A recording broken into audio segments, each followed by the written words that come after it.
Hey, good news is I found all the pieces that went in here. Yeah, they're right there.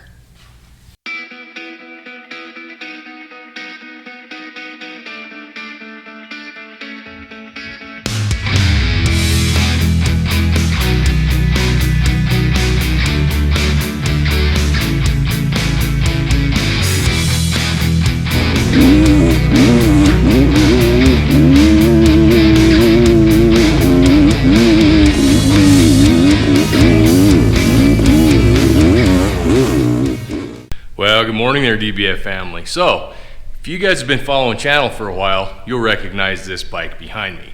This is my 1987 CR500 that I bought from Jed. He bought it from a guy down in the St. George area. It had been posted on Facebook Classifieds or Marketplace for months, and I think the guy started out at like 10 grand. Anyways, he came all the way down to a reasonable price, and Jed ended up buying it. He bought it, I bought it from him, and long story short, I own it now. So this bike right here, I've actually been inspired to work on this bike. So if you guys have followed the channel a little bit and definitely followed my Instagram, you'll know I've been talking and helping out John and Isaac from Cars and Cameras on their 1985 CR500. I found some parts for them, and we've been talking back and forth trying to help them get that thing running and running correctly. So that being said, as those guys are working on theirs, it's kind of inspired me to work on this 87 of my own. So let's get this thing tore down a little bit and see if we can get her cleaned up and get some fire in it.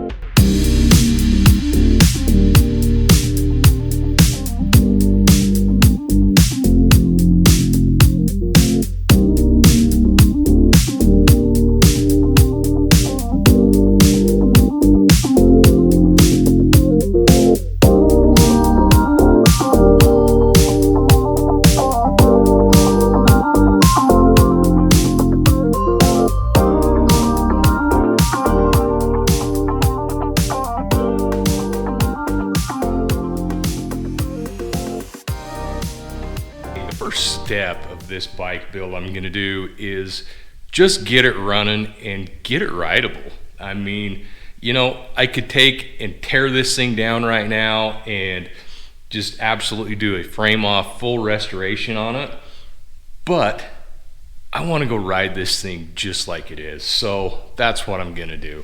So first thing we're going to do is I'm going to get this thing back off the hoist, pull it outside, and we're going to degrease and pressure wash this thing because it's kind of nasty.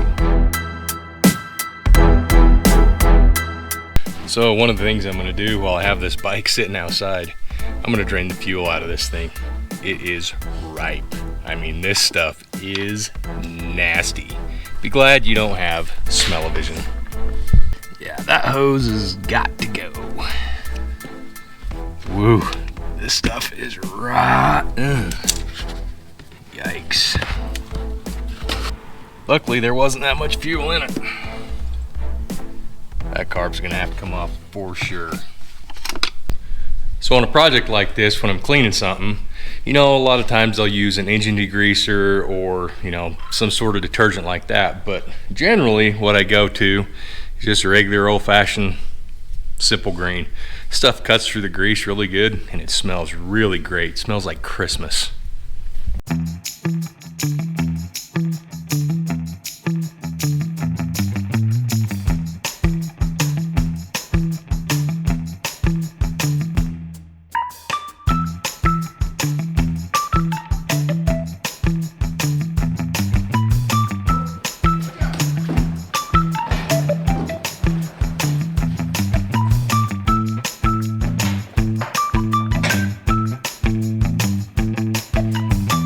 All right, so we got her all cleaned up. So on today's plan, I should say rather, I'm gonna pull the carburetor, clean the carburetor, replace the chains and sprockets on this thing, and remember how the rear hub was not sitting in the swing arm correctly. We're gonna address that, and we're gonna repair the silencer and the exhaust. So let's get going.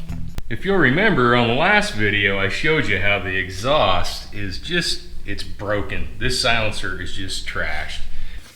Things are not hooked up like they're supposed to be. No wonder it's so freaking loud. And it's been that way a while. Look how broken it is. The actual expansion chamber is in really good shape, but this silencer is missing the last half of this this tubing right here of the silencer. So that is supposed to slide over the expansion chamber and seal it with a rubber boot. Well, it's missing a lot of that piece. So I'm gonna go ahead and pull this off, and I'm actually gonna rebuild this section right here. I think I have another expansion chamber that is like this that I can clean up and maybe put a section in there for the time being. But yeah, check out those welds. Those are just not very darn good. Yikes.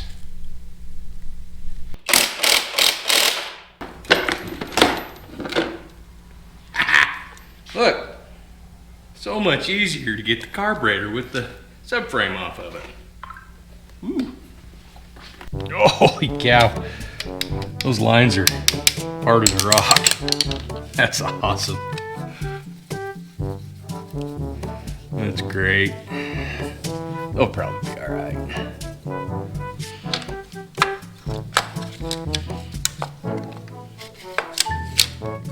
Perfect. I don't think that carb's been off in a while.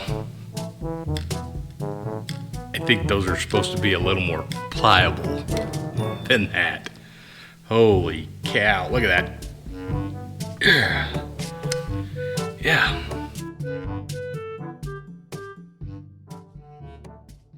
So I'm gonna let the carburetor soak in the old Pine Sol magic juice for a couple hours and get her all cleaned up and pretty. So while that's working, let's move on to this back wheel and see what we can figure out there, because just looking at it, it's not okay. Let me show you what we got. Jed was actually able to buy this bike relatively cheap from the guy he bought it from. And remember, he was asking a lot of money for this thing, and it's just not worth 10 grand. But he says it had some transmission issues or possibly some clutch issues because it was making a racket and it was slipping. Do you think that that might have been part of the problem?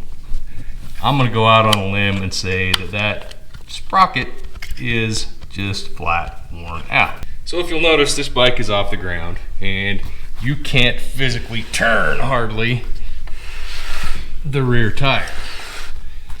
Let me show you why. So the reason this thing is so hard to turn is because everything on this back wheel is bound up.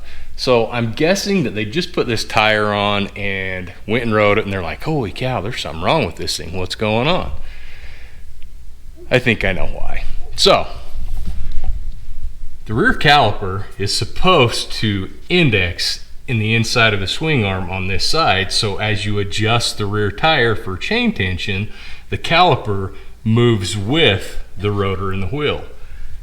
This right here is supposed to be clear down inside right here. Yeah, I think they had to actually physically work to get this above the inside of the slider right there. That was probably super frustrating. So I'm gonna go ahead, flop the rear tire off, and I'll show you exactly how it's supposed to be, because wow, just wow. All right, so I have this kind of mocked up with the axle bolt so you guys can see what they had going on. As you can see right here, that rear rotor was rubbing super hard on this mount. Now, the way this is actually supposed to go is this piece right here is supposed to index right here on the swing arm. Yeah, this thing is about 1.5 inches too high, which pushes it over too far this way. So in order for that to be correct, pull this off, that piece right there is supposed to go over that piece, kind of like so, and that keeps it from rocking. Whoops, get back in there. That keeps it from rocking up or down as you apply pressure on the rotor with the caliper. So yeah, if that's not indexed right there and that's not lined up there, it's going to be a problem. Yeah, I bet that was a pain in the butt getting that back tire on that way. That sprocket right there is worthy of hanging on the wall. The wall of shame. Yeah, check that thing out. I bet the chain was skipping just a little bit. That's great. I love it. Got all the good out of that one, that's for dang sure. Well, run into a bit of a problem. So, ordered a bunch of stuff off of Rocky Mountain ATV for this project, and got chain sprockets and a bunch of exhaust parts. Well, they were supposed to be here yesterday, which was a Friday, and it didn't show up. Tracked it, it's clear down in Vegas for some reason. So I'm thinking, hell, it'll be here tomorrow. Yeah, not gonna happen. Today is Veterans Day, or they're observing Veterans Day today, so yeah, probably not gonna see those until Monday. But that's okay, because we've still got the exhaust to figure out. So let's go see what we can do with that silencer and get it straightened out and hooked up. Damn.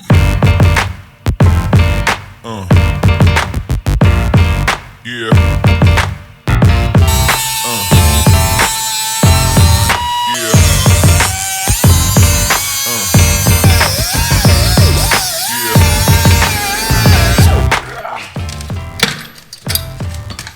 Yeah. It wasn't sealing up great anyways. Jeez.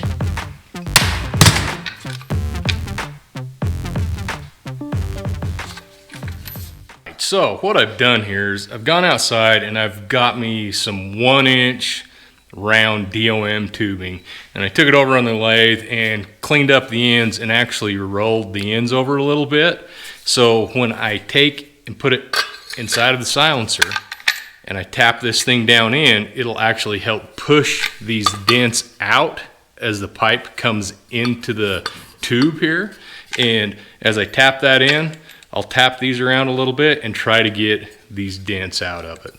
Now, this is obviously a lot smaller than this piece is, so once I get this through it and get it a little bit closer, I'll move up to the next size tubing and then just work our way around.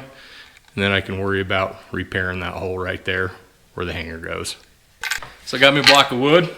I'll set it on the ground so I got something soft to tap with, or tap onto more or less. So let's see if we can get this thing to come out.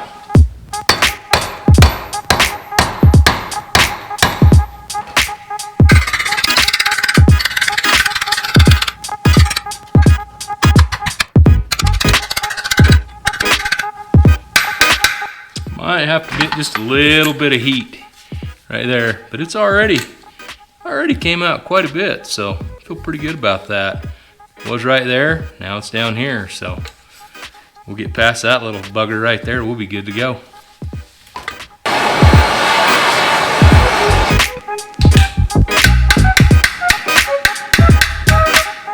Those came out pretty good. Let's grind down the old goober welds and see if it'll fit up the bike. See how close we are. I feel dang good about that.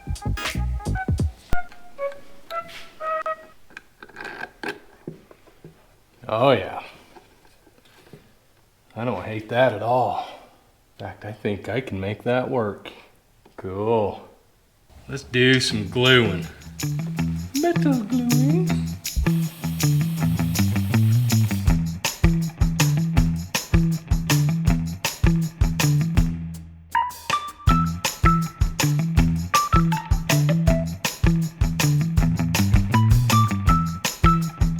Well, that actually turned out pretty good. Now some of you might be wondering, why not just buy a new silencer for this thing and be done with it? Well, there's the problem. This thing's a 1987 and CR500 parts are getting really scarce and hard to come by. So I figured, what am I out? Let's see if I can fix this thing, and if I can, great. If not, I'll go on the hunt for new parts. And it actually turned out really well. The side cover will actually cover this thing for the time being, and you know, later on down the road, if we do a full restoration on this thing, yeah, I'll probably keep my eyes open for a new silencer, but for the time being, this will work out perfect. Well, good morning there, guys. So when we left off last night, I rebuilt the silencer on the CR500. Well, straightened out the silencer and got the exhaust system all tied up and, you know, functioning order. Well, as you can see, subframe's back off of it and the silencer's back off of it. The reason I did that is because I let the carburetor soak overnight and it's ready to go. So I've got it over on the bench, cleaned up. Let's reassemble this carburetor, get it thrown on this bike, and see if we can get this thing to fire. So one thing I like to do anytime I have a carburetor apart is I like to make note of what the jet sizes that are in the carburetor currently. That way, if you ever have to make an adjustment to go richer or leaner, you have a reference point to go back to, and then that way you can adjust the jet sizes accordingly.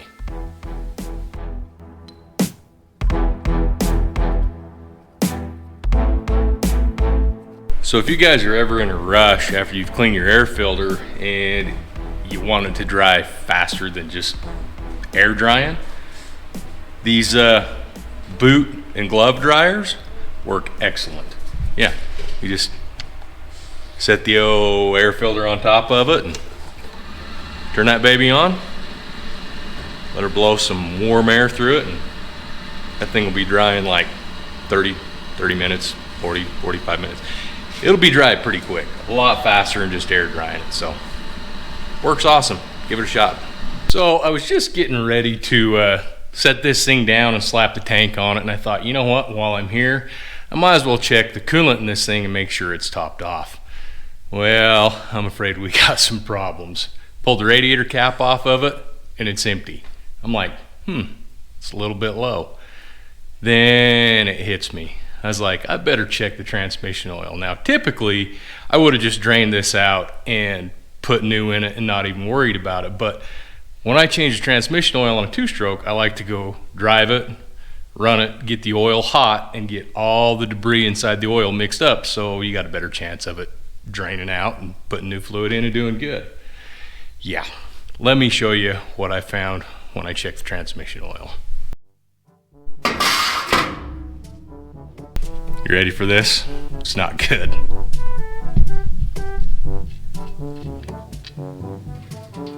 Oh yeah, that's water. And that's a fair bit of water. It's not great. And there's not a whole lot of transmission oil in it either. Dang it.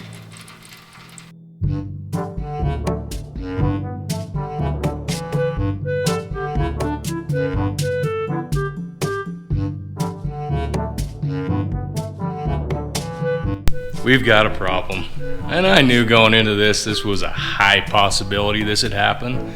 So I just topped off the radiators with some water just to see, you know, if it runs out the transmission past the water pump seal or not. And yeah, I'm pretty sure that this case is destroyed inside. So typically on these earlier CR500s, they have a magnesium water pump housing and side cover. And over time, the magnesium corrodes and gets all pitty and flaky and just internally comes apart. This one's no different. This one's actually leaking around the outlet for the radiator hose. So let me show you what I'm talking about. It's actually leaking right there out of that outlet. I guess it would be the inlet from the radiator. So I'm gonna go ahead and pop this hose off, and I'll almost guarantee you this outlet is just almost gone. Like I said, this is a pretty common problem for these early CR500s. So unfortunately, I don't think it's in the cards to hear this thing running today. But let's get this thing pulled off and see what it looks like. Maybe, just maybe, there's a slight chance we can redeem and fix this thing, but not looking so promising. Guess who gets to pull an exhaust off again? Me. I think this is number 5, 6, I don't know. I've kind of lost count, to be honest with you. Let's get the exhaust pulled off of it so we can get a better look at what's not there.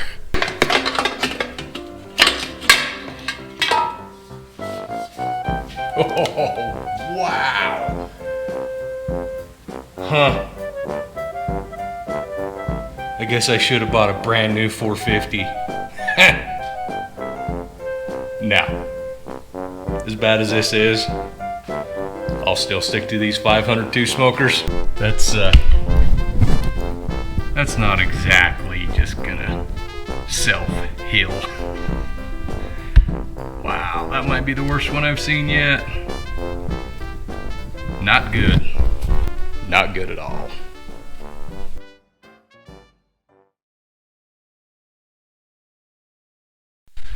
Well, it's pretty obvious that the 087 CR500 is not going to run today due to the corrosion in the coolant system. So that being said, don't forget you guys that next Wednesday we will have the video out of the off-road scooter challenge, so make sure you guys are subscribed to the channel so you don't miss that. It is going to be great. I just got back with my buddy Steve. We just went down and plotted out our course for this thing, and oh, these guys are going with us. They have no idea what they're getting into. It's going to be great. Another thing is make sure you guys are still subscribed to the channel, because for some reason YouTube just randomly kicks people off the subscription feed. It's really weird. So double check that. Make sure you're still subscribed to the channel. I'll appreciate it. My dogs will appreciate it. And that's pretty much it, I think. So anyways, I appreciate you guys watching as always, and we'll catch you on the next one.